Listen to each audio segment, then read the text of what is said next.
podcast where our mission is to offer thoughtful and inspiring parenting and educational programming. We are committed to producing impactful podcasts that add value to conversations around education, student advocacy, and parental challenges.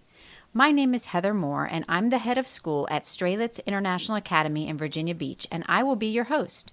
I have over 28 years of experience in independent schools, with 8 years as a head of school and 20 years serving as an independent school chief financial officer. I also have raised 2 children, one finishing medical school and one starting law school, and have been married to my wonderful husband for over 31 years. Joining us on today's episode is Erica Perl, award-winning author of more than 40 popular and critically acclaimed books for children and teens. She's received fellowships from the Virginia Center on the Creative Arts, the DC Commission on the Arts and Humanities, the Yiddish Book Center, and PJ Library. A former defense attorney, an ice cream truck driver. Wow, that's such a diverse background. SIA students were fortunate to have Ms. Perl visit us today and share her wealth of literary knowledge. Welcome, Erica. We're so happy to have you here with us today. I'm so happy to be here. Thanks for having me. So before we begin, why don't you just tell us a little bit about yourself and your background? Sure. So I did a lot of things before I became an author. I went to law school. That's so interesting. Yeah, and did drive an ice cream truck, not at the same time. But I've always written. I've written my whole life ever since I was a kid, and it's always been something that I love doing. And as I started getting back into it, I decided it was something I wanted to put more time and energy into. And I began writing my stories and sending them out and getting published, and my life just sort of shifted in that direction, and I'm happy to have that had some success in that because it's what I really love. Well, you have some excellent books. I mean, I loved listening to your presentation today, both with the younger children and then, of course, with our older 3rd through 5th graders. I mean, you had them all just so engaged the entire time, which I think is amazing that you can engage that, the diverse population there. Oh, thank you. They were great. It was my pleasure to meet with them. I'm so glad. So, okay, tell us about your new book, Billy the Kid Makes It Big, which you have co-authored with Dolly Parton. That is pretty incredible. Oh, thanks. It was a very lucky opportunity that landed in my lap. I was asked to work with Dolly Parton on actually what's become a series of books about Billy the Kid, who is an actual dog. He is Dolly Parton is his godmama. Oh, it's not her dog. It's not her dog. She does not own Billy, but Billy is owned by someone who works with her. And she loves him dearly, and he loves her. And so she wanted to do some books about him. So that's sort of where the idea came from. Okay. And so the first book is about Billy. Billy the Kid is a dog that loves music, obviously. Okay, and so makes sense. He moves to Nashville to, try and establish himself. So the first book is about that. And then there are 2 more books that are coming so far, and hopefully more after that. But I've been able to work with her on multiple books at this point. So it's wonderful. So it's going to be a series. I can't wait to see what the other ones are like. Yeah. So exciting. All right. So I have to ask you to tell us about your legendary book, Chicken Butt. Sure. How did that come about, and in what ways does it support children's early reading? Oh, I'm so happy to talk. I'm always happy to talk about my butt. So Chicken Butt, interestingly, it's funny, particularly walking around the school today, it reminded me so much of when that book came about. My kids were much younger, and I was visiting the preschool that my older daughter attended. They both did it, but it was when she was little. And the kids were sitting and having snack, and the rule at their school was that if you were, this is sort of a long story, but I'll try That's to okay. condense No, it. I love it. The rule was if you're eating, you're sitting. You had to be sitting down if you were having a snack. And I noticed that the kids were little kids, toddler room, and they were sitting in their chairs, but as they were having their snack, they were kind of scooching their chairs and trying to travel around the room without getting up by scooching their chairs, Okay. And it was like it dawned on me that they knew what the rule was, but they were seeing how far, they weren't going to break it, but they were going to see how far they could bend it. Got it. And I thought, well, this is really the essence of the relationship between children and adults. Children are always kind of exploring and trying to figure out how things work in the world around them. And I thought it would be really interesting to write a book about that tension, but I didn't know what that book would be. Okay. And then I had written in my notebook at some point, chicken butt. And I came across it, and I thought, I wonder what I can do with that. And I started playing out What are all the possible rhymes for you know what, you know where, you know when, you know why, you know how. Made a big list of those. And I started thinking about, well, this started to sound like a conversation. Who's talking? And I realized it was sort of a conversation between an adult and a kid with a joke that wouldn't die. Okay. With a kid getting excited about getting a parent's attention and wanting to keep telling the joke, and the parent finding it increasingly hard to shut it down. And so I wanted to tell that story about that tension between parents and kids. And I decided it would be really interesting to explore telling it in dialogue.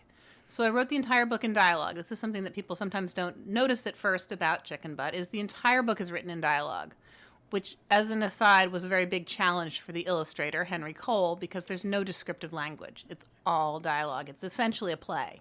Okay. And so Chicken Butt is, in fact, and this gets to your question about the literary merit of Chicken Butt, not only is Chicken Butt a book that kids, even kids who are not yet ready to read, it's like a pre-literacy opportunity, because they will immediately memorize the book and be very empowered to read the book, to play both characters, to do an engaged reading with the parent or with an adult in their life, or with an older sibling or whomever. They will happily do that. But also, since the book is entirely dialogue, it just lends itself to that. It kind of comes to life on the page. So that is how Chicken Butt came about. And the other thing that was important to me in writing the book was having the kid win.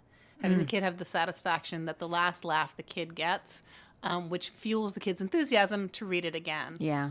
So I love the story behind that. There was so much that went into that book, you know? Yeah, it started from an idea you had that you jotted down, because as you said, you jot ideas down every day. Yeah. You told our kids that today, which I love. That's so fabulous. And hopefully we'll see some of our students deciding that they need to just jot down their ideas as they come. As I said, adults can do it too. Yes. We can all benefit from writing stuff down, even the stuff Definitely. that we don't think will go anywhere. Chicken Butt was a little throwaway idea, I like to say. But if you write it down, it can become something. Yeah. And so I'm glad I did. But the way you took that idea that you thought was a throwaway idea, and then you connected it to your children's preschool class where they had to stay seated, and I love that. That's so creative. Thanks. So tell me, what do you think kids liked the most about that specific book? Do you think it's that it was all dialogue and they could kind of memorize it, or I think it's a combination the part? of things. I mean, it's funny because when you have a book that has the words Chicken Butt on the cover of the book, it immediately tells the audience what you're getting in this book, which is helpful because it's not the book for everyone. Some people may not want to have that particular word in their house, and I respect people who don't like to say the word chicken. But for a lot of kids, it's super exciting to have a book that tells you that it's going to deliver something funny. Yeah. And so it's a book that's hard to keep on the shelf because kids immediately want to read it, want to find out what it's all about. So that is definitely part of its appeal. And then, as I said, the fact that as a kid, you can play the part of the parent. Right. You can be the one saying, no, no, no. And that's a fun opportunity Kids for love kids. that. Yeah, to take that on. And make their parent be the child because there's two parts to be played there. Very true. So it's a good opportunity for that kind of, participatory read aloud. I like that.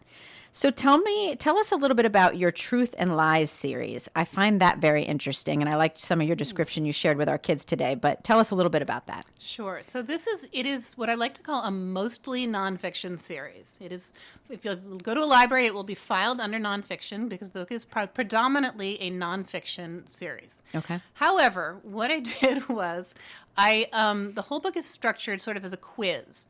And you go through the book, and each book has a topic. So one is Truth or Lie Sharks, and one is Truth or Lie Dinosaurs, and there are a whole bunch of different Truth or Lie books. And in the book, each page will have a spread of 4 different statements. Okay. And so it will tell you to look at these 4 statements and figure out which of them is not true. So 3 of the statements completely true, 1 of them completely fabricated. And it's fun for kids to, first of all, to try and see if they can figure it out, if they can pick up context clues or figure out which, kind of narrow it down or use a lot of the strategies they learned in school to figure out what's the lie here. But and they love that, by the way. Yeah, no, they do. And they also love then, once they've read the book and they know which ones are the lies, kind of seeing if they can trick other people with their new knowledge. But then also it encourages this idea of reading with a critical eye, which we all know that in this in the media landscape we live in, not everything you read is accurate, and it's good to develop at an early age the ability to read critically. And so Truth or Lie kind of works on two levels there. Plus, it's fun because it's fun for them to, some of the lies look very much like the truth, and others are just silly. So there's a couple Some in stand there out. a couple of them are pretty easy to spot, and others are quite challenging. So I like to mix it up a little bit. Yeah, and I think that would make kids feel really excited about trying to read the book, because the whole time they're thinking, ooh, which thing is the lie? Let me figure out what it is.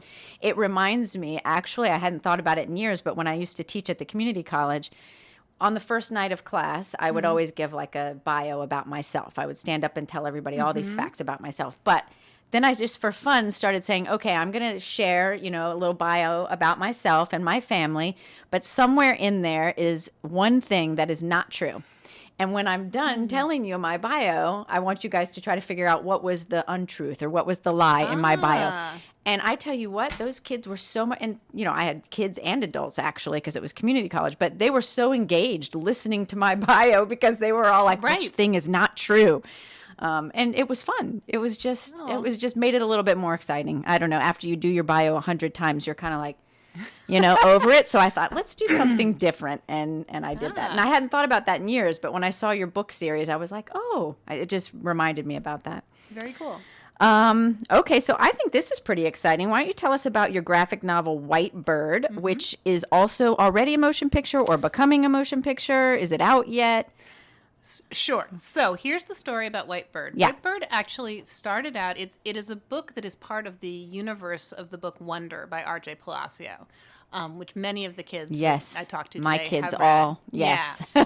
Fabulous book. So in this, for those who don't know, in the book Wonder, it's about a kid named Augie Pullman who has a facial difference and goes to school for the first time and experiences some bullying at the hands of at least one kid named Julian. Okay. So R.J. Palacio, after writing that book, went on to write more stories, including a story that sort of gave some background about Julian's life and told a story about Julian's grandmother, who was Jewish and who grew up during World War II and actually had to be hidden during the war. And it's sort of a story that is told to Julian to help him develop some empathy. And so that story became the basis for a graphic novel that I did not write, that was written by R.J. Palacio, called White Bird. Okay. And that won the Sidney Taylor Book Award. And it's an incredible graphic novel.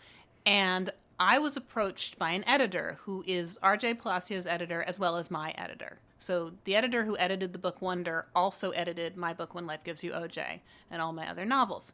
And so she asked me if I would like to take that graphic novel and turn it into a traditional prose novel. Okay. And I was thrilled to have that opportunity, both because I loved the graphic novel and loved the opportunity of working with R.J. Palacio, who I admire very much, and also because it was a really interesting and unusual challenge. Usually a book might exist first as a novel and then they would turn it into a graphic novel. This was, to my knowledge, the first time it had gone in the other direction. Oh, wow. So I didn't really have a roadmap for doing it. And I was excited about finding out what that meant. So I did that and I created this book, White Bird, a Novel, which is out in the world now and you can get in bookstores and at the library. And these books have been turned into a movie that will be coming out this fall. It was actually supposed to be released a while ago, but the strike in Hollywood shut things down and delayed it. However, I saw a sneak peek at it. There's a trailer that's circulating that anyone can see, and I got to go to a premiere of the movie, which was how exciting. And the movie is fantastic. It's really, really good. So Helen Mirren is in the movie, and Gillian Anderson is in the movie. Oh, wow. And then some big names. Some big names play some of the adults.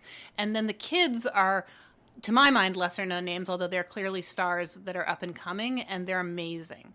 So that's super exciting. Super excited for the movie to come out in the fall. The books are out now, both of them.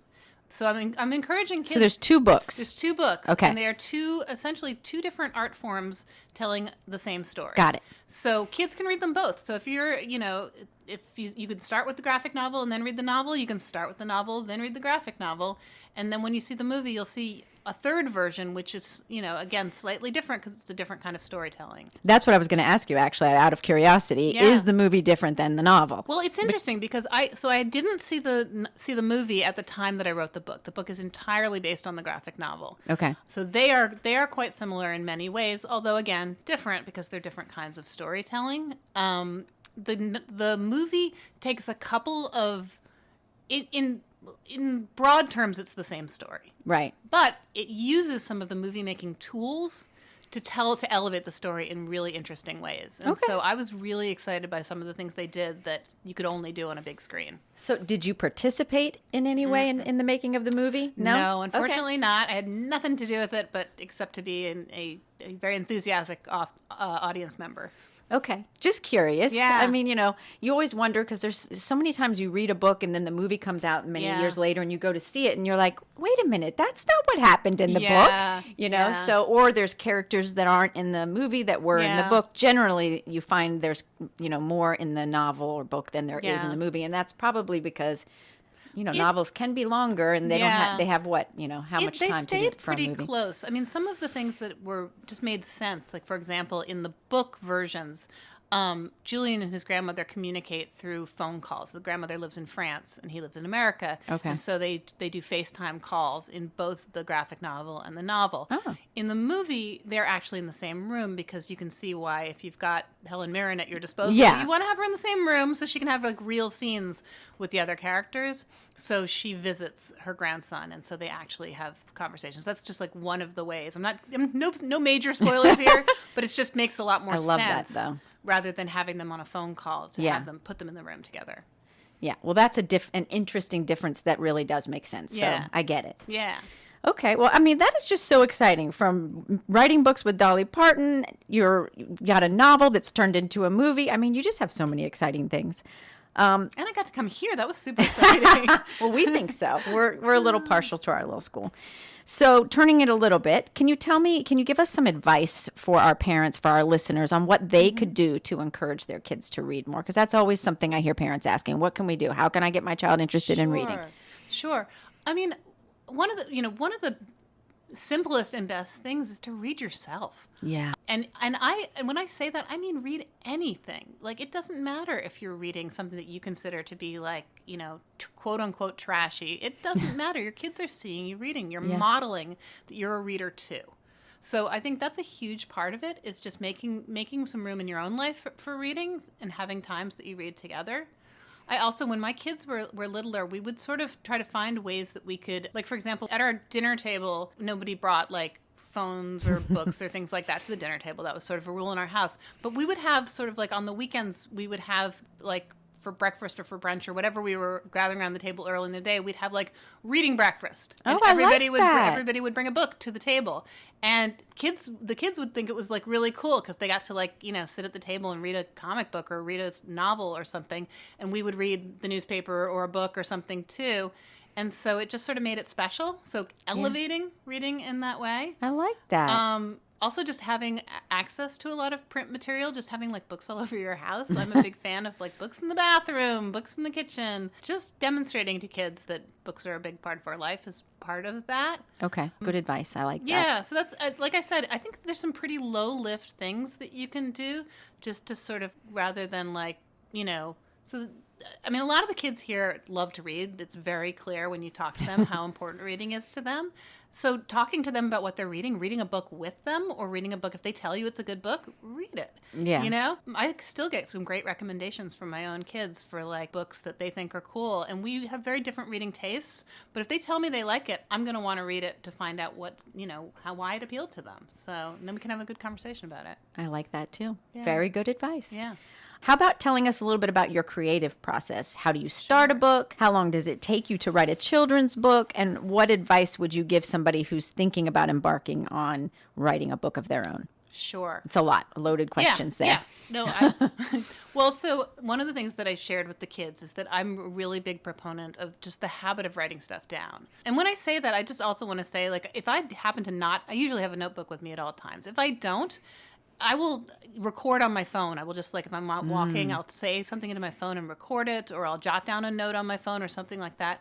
Like, for me, the most important thing is just that you memorialize in some way the ideas that you have, or the things that you come across that are interesting or make you wonder, or that you just little germs of ideas. Okay. If you get in the habit of doing that, it does a couple of things. First of all, it keeps your inner critic at bay, because you're just so used to doing it that your inner critic doesn't even pay attention. So if you write down everything and you're not worried about, is it a good idea? What could I do with it? You don't kind of go down that road. Okay. You end up accumulating a lot of ideas. And then you can later go back and figure out what you might want to use, like what's just stuck and what was important. Then I'm really a big proponent of writing and just letting it flow. And so sometimes I'll do that longhand, and sometimes I will sit at my computer and just try to let it flow and just see where the story goes. Those early drafts are terrible. I will tell you, they're awful. And that's, for me, kind of the hardest part, is having to be bad at it, because what you write the first time is never very good. And you need to sort of accept that that's a necessary part of the process. So if I stopped every time I wrote something bad and said, ooh, that's a terrible thing, I got to put that away and never touch that again, I would never make any books. I like to generate a lot of kind of like let it flow, let the story come out, see what there like is. You don't worry about format. Yeah. You don't worry about, is this Yeah. chapter 1? Is this the beginning? Is this the Exactly. end? You just write whatever's very- in your mind. Very much so. Okay. 'Cause oftentimes I will come back later and I will realize I started the story in the middle. I need to add some background. Okay. Or I started the story and I got stuck. I need to turn it in a different direction. So just letting it flow, though, and seeing what happens, important. And then coming back later and doing that analytical work. I think we have, my brain at least, I can speak for myself, and I think a lot of people fall into this category of our analytical side comes out too early. Yeah. Like jumps in to try and organize or try and shut things down or try to make things make sense. And there's a time for that, but it's later. So I think the best thing you can do as a writer is to get it all out, let it flow, be very kind to yourself and very uncritical, and then come back later and do that critical work of figuring out, okay, does that make sense? Am I telling the reader what I need to tell them? Is this interesting? Do I need to kind of cut off that first 2 pages that didn't really go anywhere and pick it up where the action starts? So, but those are, as I see it, those are 2 very different parts of your brain. Right. The part I of agree. your brain that creates and the part of your brain that organizes. So that's how my process works, and that's what I usually encourage. I teach writing, and so when I teach my students, I usually encourage them to use that kind of process, where they let it flow and are kind to themselves and let it happen and let it be bad, and then come back and make it better. Okay. I think that's great advice. What about somebody who's actually thinking about trying to go out and write a book? Same thing, just go ahead and do let it flow, and then try to edit it. And then what comes after that? I mean, there's a lot of phases of the working on it to make it better. And oftentimes that does involve letting other people into your process, people that you trust, whether it's a teacher, whether it's an editor, whether it's a colleague, letting another student look at your work, who can look at it with an eye towards helping you make it better. Not to either tell you it's great, which is not super helpful, if that's all that they say. Yeah. Not to tear it down, but to help you make it stronger. So that's often part of my process. I also think a lot of times people want to create a finished book or a publishable book based on kind of external factors, like what someone else might want, or what's popular or whatever. And I think it's really important to tell the stories that you're passionate about, because I think those really will stand out. Gotcha. Not to be so driven by kind of what you think the world wants you to say. Yeah, that makes total sense. I think many times we're all in that mode where we're like, is anybody going to be interested in this? Because it's not the most in-style thing, or, so that makes a lot of sense. And if you feel passionate about it, it comes out. Absolutely. So, it really will. How about your illustrations? Do you do your own illustrations? And if you don't, how does that process work? Sure. So as of yet, I have not illustrated a book, but I do love to draw. And so it's something that I'm working on and hoping that I will be illustrating books of my own in the years to come. As of yet, I've worked with some amazing illustrators. And since I usually draw to get my ideas flowing, I will sometimes show my sketches to an illustrator just to say, here are some ideas that I had. For the most part, I really do let them kind of we work in it as a team, and I do my part and they do their part. Like I will show, for example, a cover sketch if I have an idea of like, wouldn't this be a cool way to do the cover? Right. And then they can take it or not, and we go from there. But for the most part, it's sort of like a dance that we do. And a lot of times I don't, this is my experience, and I think it's a lot of writers' experience, I don't always get to meet my illustrators. Oh, and interesting. so some people I've worked with I do know well, like Henry Cole has illustrated 3 of my books, and we're friends, and that's been great, and we've collaborated more. But sometimes my illustrators are people I've never met, and yet they've done an incredible job with my work because they come to it and they bring fresh eyes. Ah. And then oftentimes when I see the sketches, because we go through a process where my editor will take my manuscript, will show it to the illustrator, they'll make initial art, and I'll look at it. And sometimes I will realize, oh, I can take some words out. Because it's sort of like you're doing a dance, and they are carrying the story at that part, and I don't need those words. Got it. And I would always rather make it tighter. And so rather than having it sort of said twice in the words and in the pictures, I'll pull words out to make it an even stronger piece, because I can see that they've got it right there. Yeah. I'll come back later. I always wondered, because as the writer, do you find that you're imagining these characters in your mind when you're writing it, and so then someone else illustrates? And have you ever been in a position where the illustration doesn't match what you pictured in your mind? So yes, but only once, and it was actually early on. What happened was I had a book that I wrote, and my editor suggested an illustrator to me. And when I looked at this person's work, I kind of said, I don't. It's not that I don't like the work. I just don't see the fit there. Right. Like this doesn't seem like the right illustrator. So she went back to my editor went back to the drawing board and eventually found the illustrator that we ended up going with. And she did I was so glad that we had that conversation, because the art, this is my book, Dottie, the art is so phenomenal and went to such a great level that I was so grateful that we ended up with Julia Dennis instead of the person who we were initially looking at. Right. And that was great art, by the way. Yeah, no, she did a phenomenal job. And every other book that I've had illustrated, I just have been so blown away by the way in which the illustrators have interpreted them. That's good to know. Yeah, it's been good. Yeah. I've been lucky, I guess. But so which one of your books is your favorite book, if you can even give one? It's really hard. I tell the kids, it's like if you have multiple pets or multiple children or something. Like, you love them all in their own ways. And I feel that way about my books. So many of them have stories or have points that I connect with or come out of things in my own life or my own experiences. And so it's really hard to pick one that's like my favorite. You really have a lot of great books. Thanks. You honestly do. Listening to you today, I just loved every book that you shared with us. So Thank you.